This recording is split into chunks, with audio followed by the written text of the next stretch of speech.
They will call it arrogance. They will call it obsession. They will say you changed, that you left them behind. But they will never understand the war you declared in the silence of your own mind. They will not see the nights you faced down your own weakness, the mornings you chose discipline over comfort, the moments you strangled your own doubt before it could poison your vision. Wealth is not a prize given to the lucky. It is a territory conquered by the disciplined. It answers only to the mind that has been forged into a weapon of absolute certainty and relentless focus. You were not born to plead with circumstances. You were engineered to command them. This is not about wanting more. It is about becoming the one who commands it into existence. This transmission is not inspiration. It is the installation of the mental operating system that separates the men who wish from the commanders who build.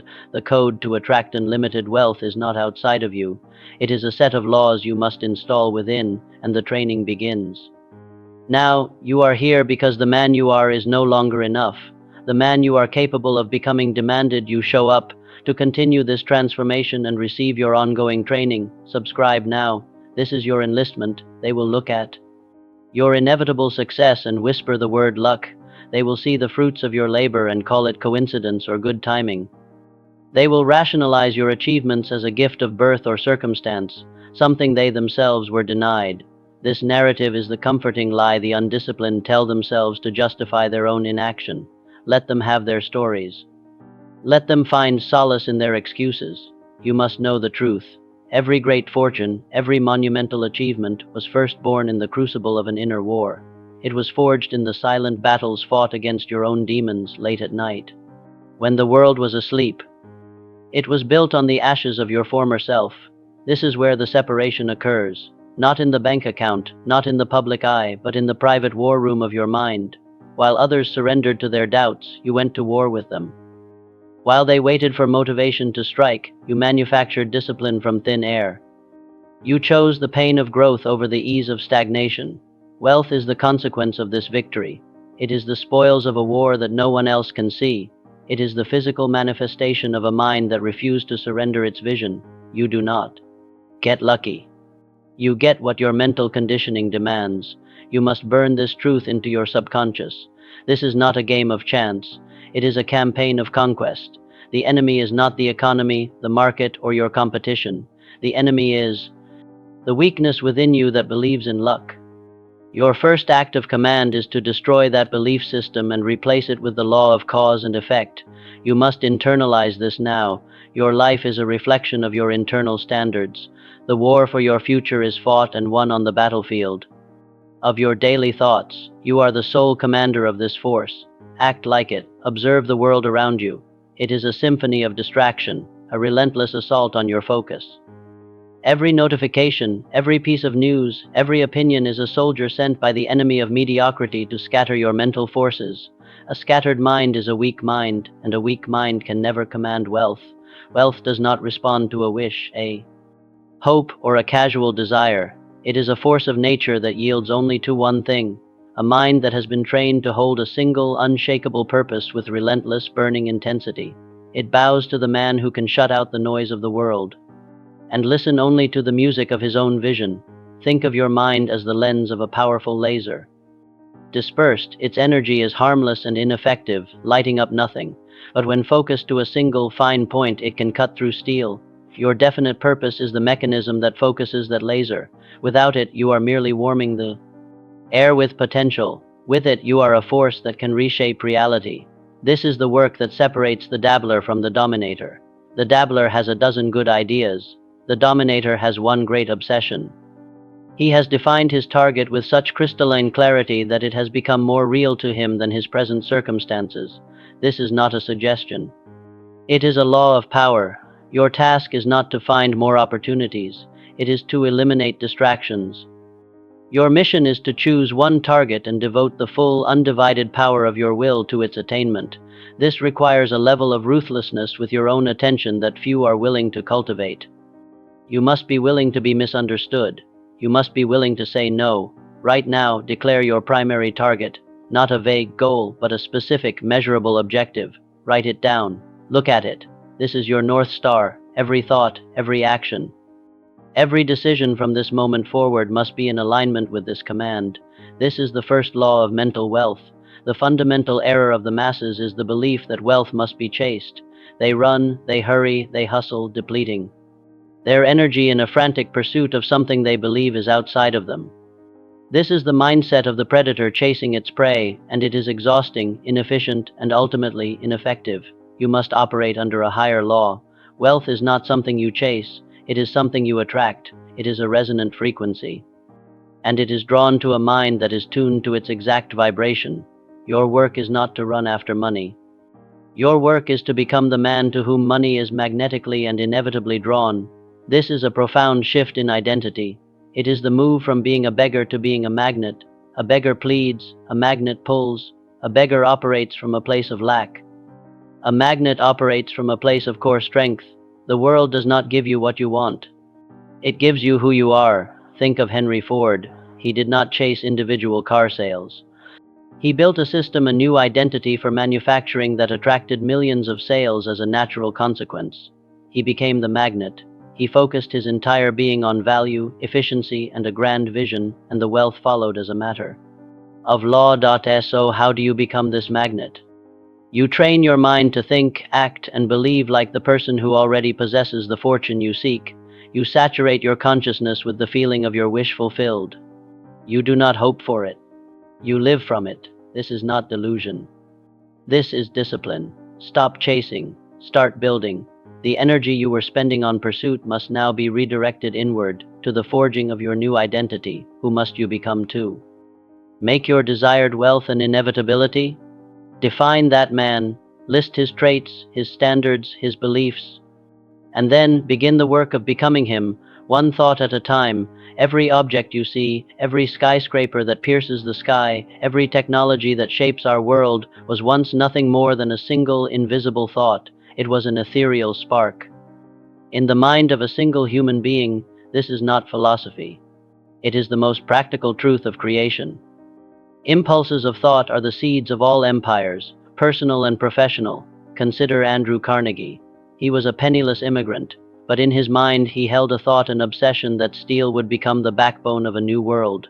This single idea, held with burning desire and organized into a definite plan, magnetized the men, the resources, and the capital needed to build an industrial empire that shaped the 20th century. The thought came first. Look at Thomas Edison. He held a thought that darkness itself could be conquered, that light could be bottled and distributed to every home.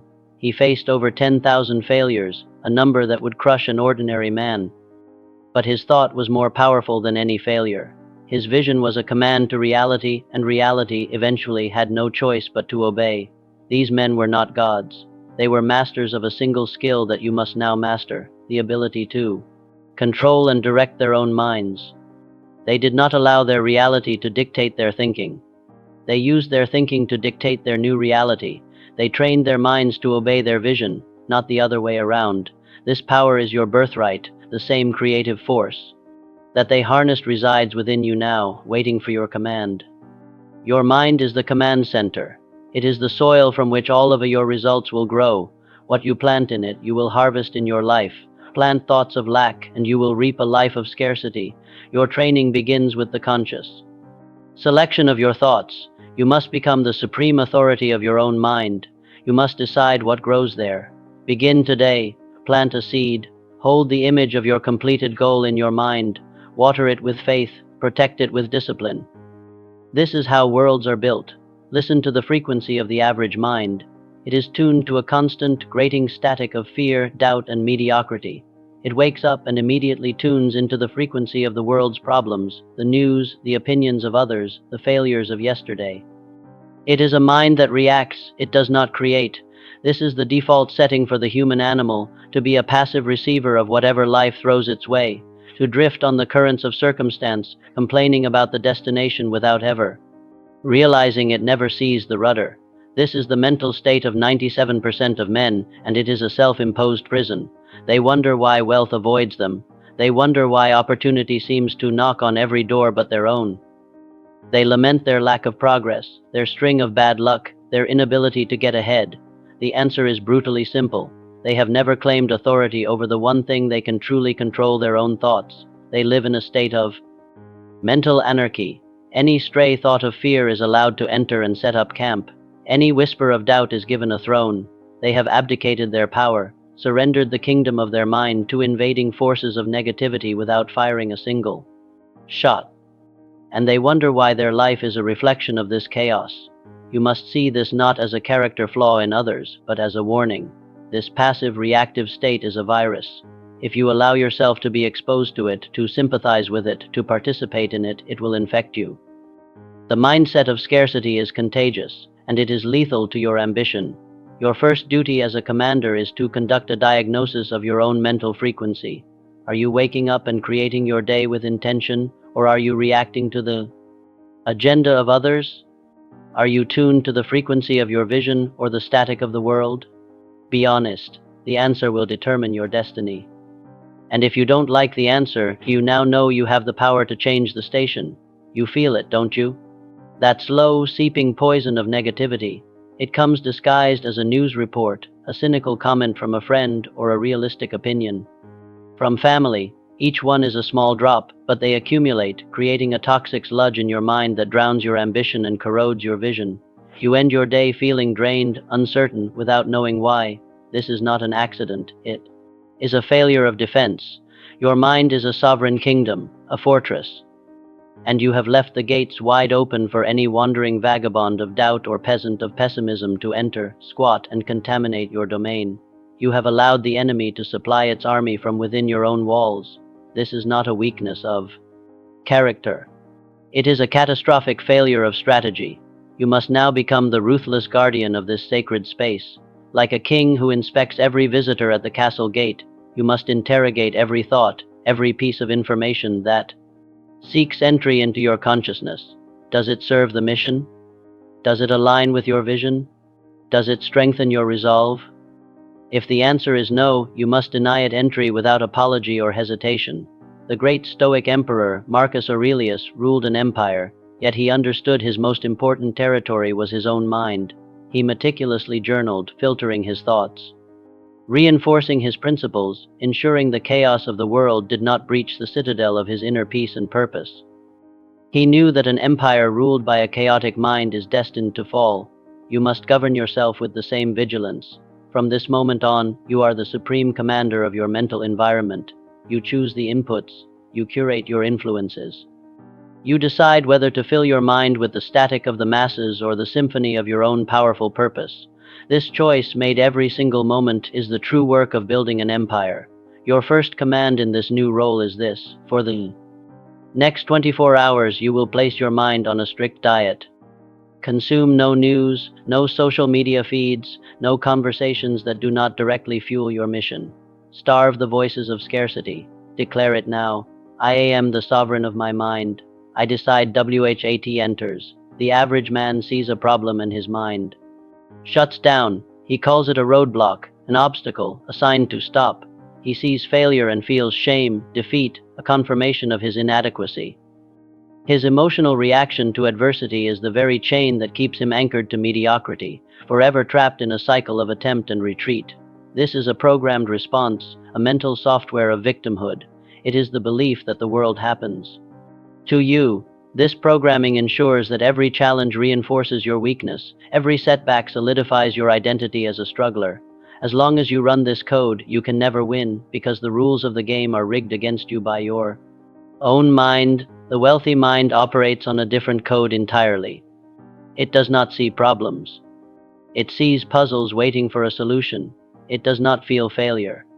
It receives data. For the trained mind, an obstacle is not a wall. It is a redirection. A failure is not defeat. It is priceless feedback on what doesn't work, bringing it one step closer to what does. Thomas Edison's laboratory burned to the ground, destroying years of work and research. An ordinary man would see ruin. Edison saw an opportunity. He reportedly said, "Thank goodness all our mistakes were burned up. Now we can start fresh." This is not positive thinking. This is a superior mental operating system that extracts opportunity from chaos and fuel from disaster. You will now install this upgrade. Every time you face a challenge, you will consciously override the emotional response of frustration. You will ask one question: what is the data here? What is this trying to teach me?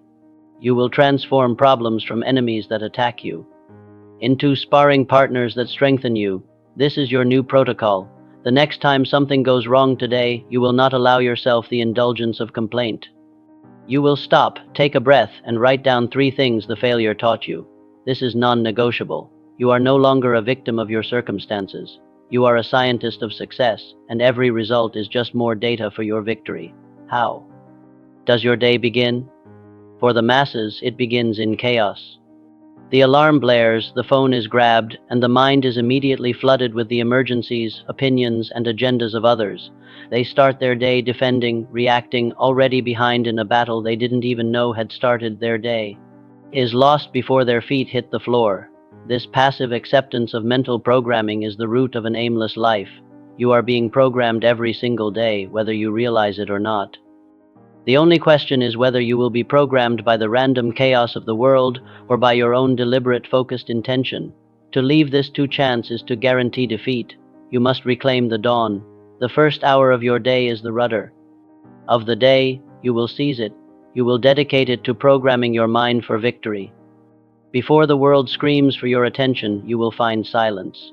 In that silence, you will sit with your vision and issue your commands for the day. You will write your story before someone else writes it for you. Every morning, you will rise and perform your mental conditioning like a warrior sharpening his blade, not with hope but with command. Not "I hope I have a good day," but "I will create a day of disciplined action." Not "I wish I were wealthy," but "I am actively building the identity of a wealthy man." You do not ask for the future you want. You command it by programming yourself in the present. This is not a suggestion for a morning routine. This is your new standard operating procedure. It is the non-negotiable ritual that forges the identity of a commander. It is the work that happens in the dark that allows you to dominate in the light. This is the source of the quiet, unshakable confidence you see in powerful men. Your order is immediate. Tomorrow morning, before you touch your phone, before you speak to anyone, you will find a quiet space. You will sit for 10 minutes and visualize your primary objective as if it were already complete. Feel the certainty, feel the power. Then, you will open a notebook and write down the 3 most important actions you will execute today to move you toward that vision. Do this, and you have already won the day. Make no mistake, you will be tested. Life will not simply hand you your vision because you wrote it down. It will hurl storms at you. The market will turn, people will betray you, your plans will shatter. There will be days, weeks, even months where it feels like the entire universe has conspired against you. This is not a possibility. It is a guarantee. This is the point where 99% of men break. They mistake the test for the verdict. They believe the storm is a sign that their vision was a lie. Their undisciplined mind, running on the fuel of emotion, collapses under the pressure. They retreat, they rationalize, they say it wasn't meant to be, and they die with their potential still locked inside them. You will not be that man. You will understand that the storm is not the end of the mission. It is a crucial part of the training. Its purpose is not to break you, but to forge you. It is designed to burn away your weakness, to test the integrity of your resolve, to see if you are truly worthy of the victory you claim to want. A blade that has not been tempered in fire will shatter in its first real battle. Abraham Lincoln faced a nation tearing itself apart, immense political opposition, and the crushing weight of countless deaths. The storm he endured would have annihilated a lesser man, but his mind was a fortress forged in the fires of past failures and anchored to a singular, non-negotiable purpose: to preserve the Union. The storm did not break him. It revealed the unshakable strength he had already built within. Your resilience is your armor. It is built not in moments of comfort, but in moments of deliberate action despite emotional turmoil. You act not because you feel like it, but because you decided to. You keep the promise you made to yourself long after the mood you made it in has passed. This is the discipline that makes you unbreakable. The next time you feel the pull to quit, the moment your emotions scream for you to retreat, you will perform one small, symbolic act of defiance toward your goal. Send one more email, make one more call, read one more page. This act, this refusal to bend, reinforces your armor. It sends a message to the universe and, more importantly, to yourself. I will not break. Your mind is a broadcasting tower, and it is transmitting a signal 24 hours a day. 7 days a week. There is no off switch. The only question is the content of your broadcast. You are either transmitting the frequency of abundance, prosperity, and power, or you are broadcasting the frequency of scarcity, lack, and poverty. Most people have no idea what signal they are sending. They say they want wealth, but their thoughts are of debt.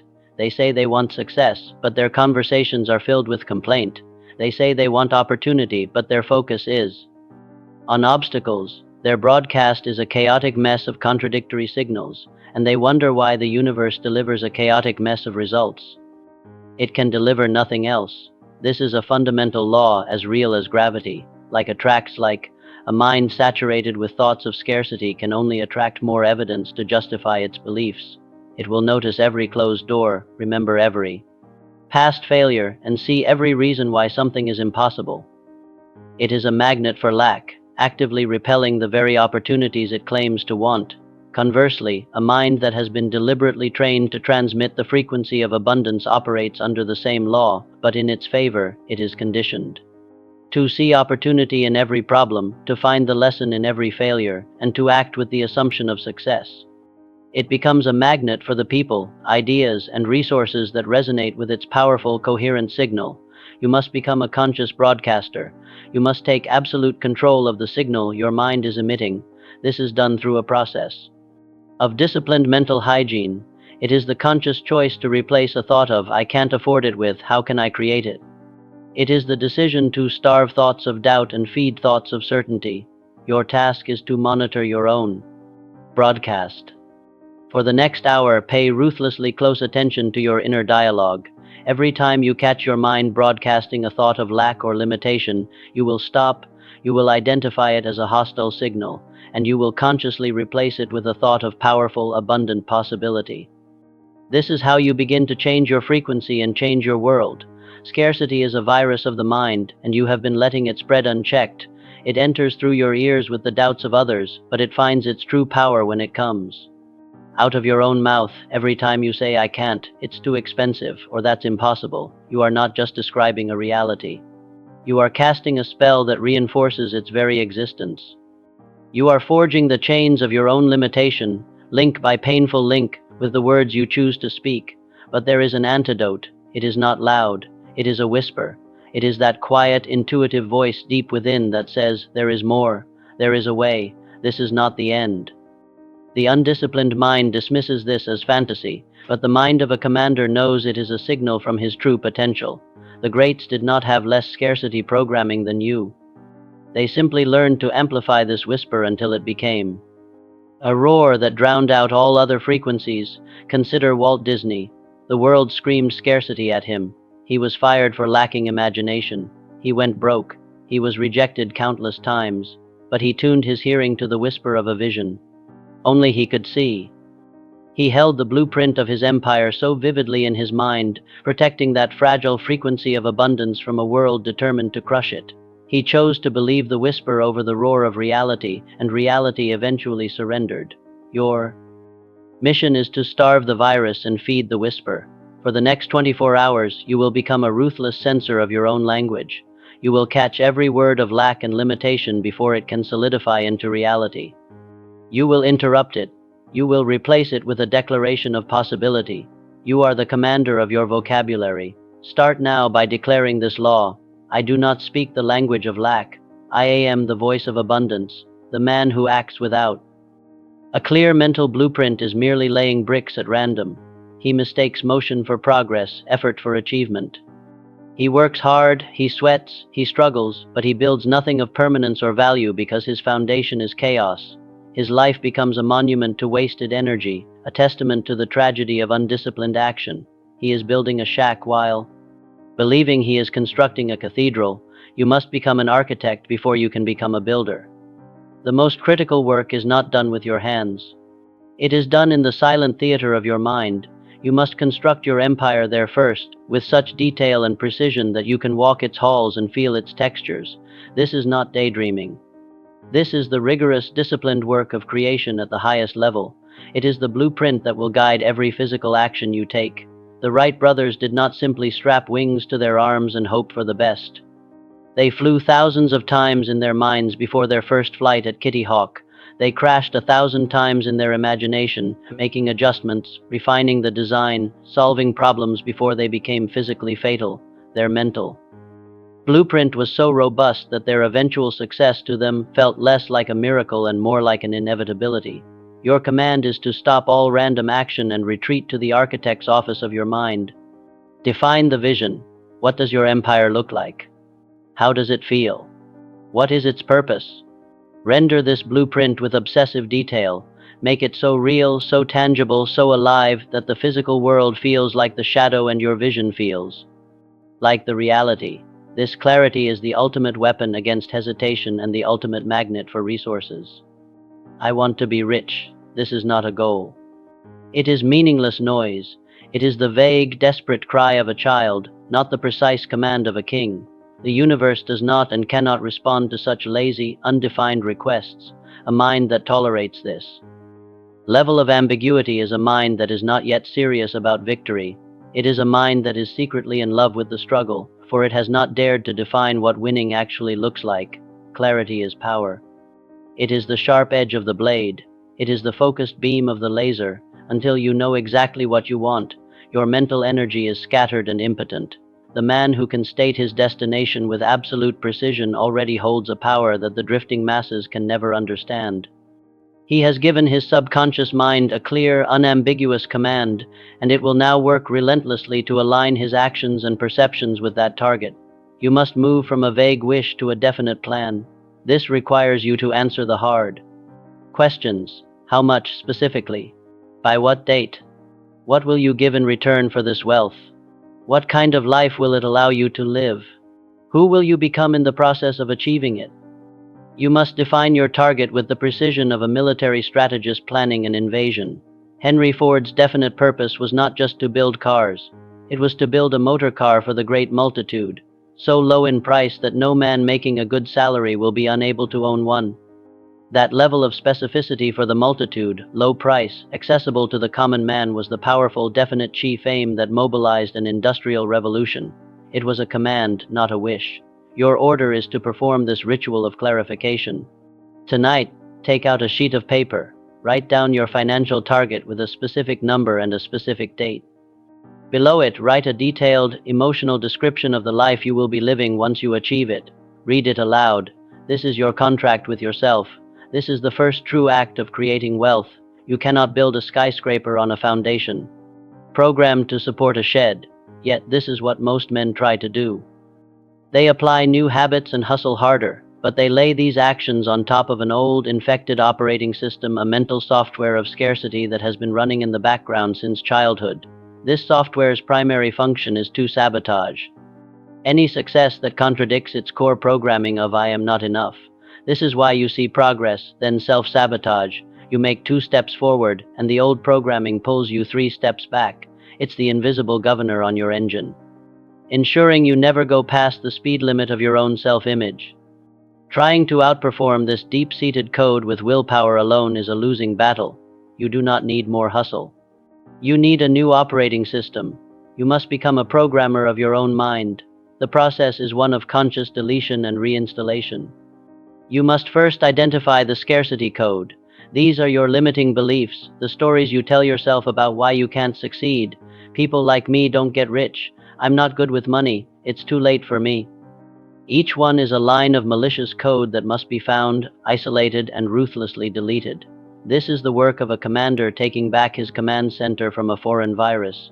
It requires vigilance and a refusal to tolerate the old patterns. You must challenge every limiting thought as it arises, recognizing it not as a truth but as a ghost of an old, weak program.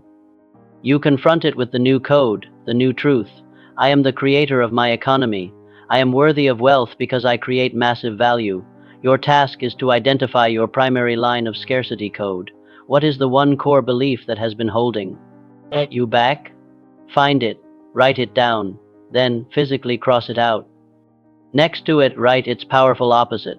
For example, replace "I'm not smart enough" with "I learn and apply knowledge with superior speed and efficiency."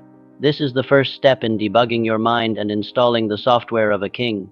The man who seeks wealth for comfort, for cars, for the validation of others, is building his empire on sand. This desire is shallow, and a shallow root system cannot withstand the storms that are guaranteed to come when the first real test arrives. His motivation will crumble because the why behind his fight is not strong enough to endure real pain. This is the path of the consumer, not the creator. You must anchor your desire for wealth to a purpose far greater than your own comfort. You must understand that money is not the goal. It is a tool, it is a magnifier, it is stored energy that, in the hands of a man of purpose, can be converted into service, creation, and the expansion of what is possible for you, your family, and the world. Weakness is the root of all evil, not money.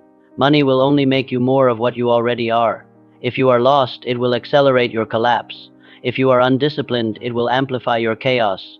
But if you are a man of purpose, discipline, and vision, it becomes a powerful weapon in your arsenal.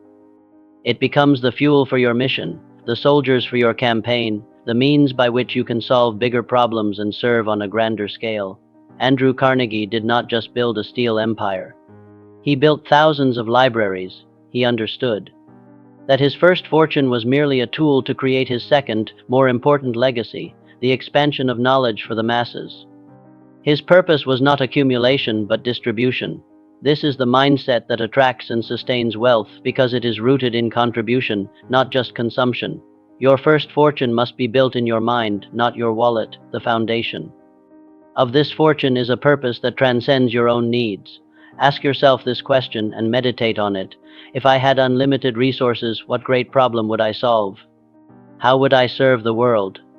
The answer to that question is the true north of your ambition. It is the unbreakable anchor that will hold you steady in any storm. The population is divided into two distinct mindsets, the consumer and the creator. The consumer asks, what can I get? What's in it for me? How can I be entertained? He waits for the world to serve him. He reacts to trends, consumes what is popular, and his energy is fundamentally passive. His life is a consequence of the choices made by others. The creator, the man you are becoming, asks a fundamentally different set of questions. He asks, what can I build? What value can I bring? What problem can I solve? He does not wait. He initiates. He does not consume culture. He generates it. His energy is active, his stance is forward-leaning, and his life is a result of his own deliberate conscious commands. This is the single greatest distinction between the wealthy and the poor. The consumer mindset is a trap. It keeps you focused on the fruits of success, not the roots. You chase the glitter, the lifestyle, the end result, without understanding the system of creation that produced it. This is why lottery winners so often end up broke. They are given the fruits, but they possess a consumer's mind, so they can only consume it, not regenerate or multiply it. The creator mindset generates wealth as a byproduct of solving problems at scale. Think of any great fortune, it is attached to a man who solved a massive problem for millions of people. Ford solved the problem of affordable transportation. Edison solved the problem of darkness. The creator looks at the world's pains and sees opportunities for creation. His mind is solution-oriented, not complaint-oriented. You must train your mind to ask creator questions throughout your day. Whenever you face a challenge or an opportunity, consciously stop the consumer question from forming. Instead of what can I get from this? Ask what can I build with this? Instead of what's trending, ask what is timelessly valuable. This simple shift in your internal inquiry will fundamentally change the trajectory of your life. The masses crave the lightning strike of motivation. They hunt for the grand gesture, the overnight success, the single event that will change everything for them. This is a fatal addiction to emotional highs. It is a rejection of the very process by which all great things are built. They despise the boring work, and so they are destined to remain poor. Here is the truth that will set you free. Wealth is boring, it is repetitive. It is forged in the small, consistent, almost invisible acts of daily discipline that others deem beneath them. The master warrior does not become great in a single glorious battle. His mastery is the sum of 10,000 days of practicing the same sword strike, the same defensive stance, the same breathing exercise. You are not a gambler chasing a jackpot. You are a craftsman, falling in love with the mastery of your process. You find beauty in the rhythm of relentless repetition. Your order is to choose one small, vital, boring task that serves your vision. Do it today, do it tomorrow, do it. Every single day until it is as natural as breathing. This is the foundation of your empire. Declare this now as your new nature. I am a master of the process. My consistency is the most lethal weapon in my arsenal. 18. Mastery as an irreplaceable asset in the marketplace. The world is filled with dabblers. They have a surface-level knowledge of many things, but a deep, profound mastery of nothing. They are interchangeable cogs in a machine. They are easily replaced, easily outsourced, easily forgotten. They compete on price because they have no unique value to offer. You will not be one of them. You will choose a different path, the path of mastery, the decision to become so good at one thing that you become irreplaceable. When you master a craft, a skill, a domain, you exit the world of competition. You enter the world of creation and command. The market always pays a premium for the irreplaceable. You are not a jack of all trades. You are forging yourself into a master of one. You are a finely honed weapon, not a blunt instrument. Your mission is to identify the single skill that, if mastered, will have the greatest impact on your vision. Dedicate 1 hour each day to its deliberate practice. This is your sacred hour of mastery. Seal this identity with a command. I am not a dabbler. I am a dominator. I forge my value through unrelenting mastery. The cry of the weak man is, I want it now. He is a slave to his impulses, a prisoner of the present moment. He sacrifices the empire of his future for the fleeting pleasure of today. This inability to delay gratification is the defining trait of the perpetually broke. It is a sign of an untrained mind, a mind that cannot hold a vision more powerful than its immediate cravings. Discipline is not punishment, it is preparation. It is the choice to say no to the lesser desires of the present so you can say yes to the ultimate destiny of your future. Every time you choose to invest instead of spend, to create instead of consume, to learn instead of being entertained, you are casting a vote for the man you are becoming. You are building the muscle of command. You are the man who sees the long game. You can endure the short-term sacrifice because your inner vision of the long-term victory is overwhelmingly powerful and clear. Your task is to practice this power today. Identify one impulsive pleasure you typically indulge in, consciously, and deliberately deny it, and reinvest that time or energy into your mission. Declare the source of your strength. I am the master of my impulses. My power is in what I choose not to do. 20. The turning point. The irrevocable power of decision. I want vs I will desire is common. It is a passive, powerless state. The world is filled with men who want to be successful, who hope to be wealthy, who wish things were different. Desire without decision is a spark without fuel. It flickers for a moment and then dies in the darkness of inaction. It is the comfortable illusion of progress without any of the risk. The turning point of every great life is the moment desire is forged into decision. It is the instant a man crosses the invisible line from I want to I will. At that moment, the entire universe recalibrates to his new command. This was the power of Henry Ford with his V8 engine. When his engineers said it was impossible, he did not say, let's reconsider. He said, produce it anyway. I want it and I will have it. His decision was final. You are no longer a man who wants. You are a man who has decided. Your word is now law, both to yourself and to the world. Your order is to revisit the goal you wrote down. Cross out the words I want or I would like. Write in bold letters I will. Feel the shift in power. Seal this new reality with your declaration. My decision is my destiny. What I will, I create. There is a version of you that must be eliminated. It is the hesitant you, the one who second guesses, the one who waits for permission for the perfect moment for a sign. This version of you is a traitor to your vision. Every moment you allow it to exist, it whispers poison into your ear, eroding your conviction and sabotaging your action. You must metaphorically kill this man. You must hold a funeral for your former self. You must bury the man of hesitation and rise as the man of absolute conviction. The wealthy, the powerful, the creators, they operate from a different paradigm. They do not ask, is it possible? They decide, I will make it inevitable. You are no longer a man who asks for guarantees. You are the guarantee. Your conviction is the force that bends the world to your will. Your ritual is one of severance. Look in the mirror and speak to that hesitant man. Tell him his service is no longer required. His time is over. This is your final goodbye. Now, welcome the new man and state his creed. I am the action taker. I am the guarantee. My conviction is the only permission I need. You have received the code, but knowledge is not power. The application of knowledge, repeated until it becomes a state of being, is power. This is the final and most important law. Wealth is not an amount of money. It is the way you walk, the way you think, the way you respond to chaos. It is the identity you have been forging throughout this training. Most will consume this information once and call it a day. That is why they will remain in the same place they are now. They treat life-altering code like cheap entertainment. You will be different. You will understand that repetition is the mother of all skill. It is the sculptor of your destiny. You become what you consistently and obsessively install into your subconscious mind. You are now the commander of your own programming. This transmission is not a video. It is your training manual. You are responsible for running the drills until they are second nature.